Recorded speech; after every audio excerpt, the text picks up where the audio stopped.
One of the most common questions I get about reverse dieting is how high do my calories need to get before I can cut again? The thing is that calorie amount can look drastically different on different people, even with the same stats because of things like genetics, diet history, and activity levels. But what I can tell you are some things you should watch for to know if your calories are high enough to start your next cut. So here's the thing, one of the most common things people tend to use to see how high their calories should get are things like TDEE calculators. So look at this and it spits out some sort of numbers and you think, well, I need to get to these calories. But like I said right up front, everyone's got different genetics and these are just math equations that aren't specific to you, the individual. And I've heard horror stories from other people who had coaches who tried to force them to a certain number of calories and said, you are not stopping until we get to X calories. And I've heard of people gaining 50 pounds trying to force their numbers up because this coach got locked into a certain amount of calories, and that's the last thing you want to do. Yes, you want to make sure you get your calories high enough, but forcing yourself to a certain amount of calories, if your body can't keep up with that, is going to put you so far behind that you're never going to be able to make that back up again. So with that, what are some of the things you should look for? Well, you need to make sure you have enough room to adjust your calories to start your cut, but not only just start your cut, but also some adjustments to get through some plateaus. So what I typically recommend to start a cut is dropping your calories anywhere from about 15 to 25%.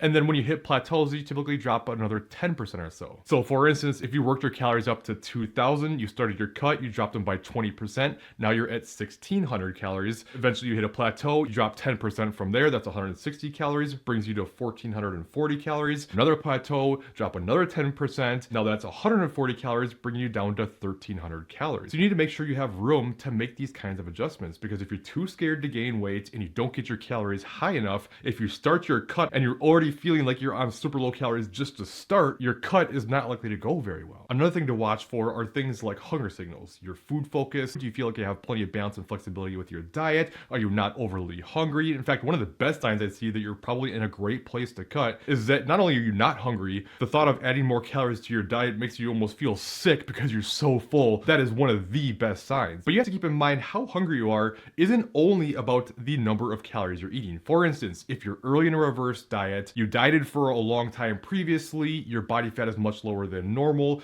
you can get your calories pretty high, but you're probably still going to be really hungry because your hunger hormones haven't settled yet, and it requires time for your body to get used to this. So you might get the calories that previously you didn't feel hungry on, but now you're really hungry. For example, I did a video a long time ago about coming out of a diet. I'd gotten my calories as high as they'd ever been in my life. I was over like 400 grams of carbs, and I was ravenously hungry. And I'm telling you, all of a sudden, one week out of nowhere, we hadn't increased my calories in several weeks. I was hungry that whole time. And then out of nowhere, I not only stopped being hungry, but I was extremely full and I was having a hard time getting all my calories in. And what was the difference? One, it was the length of time out of a diet. It had been about as long out of a diet as I was in a diet. Two, I had gained some weight back, so I was closer to my body fat set point because I was in an actual building phase. And it just took time for my hormones to settle. So that's what I mean, you can't just focus on a certain amount of calories because you may get them up, but it might require more time for things to settle. Another thing to look for is how much you're gaining. So especially in the early stages, if you're staying diligent,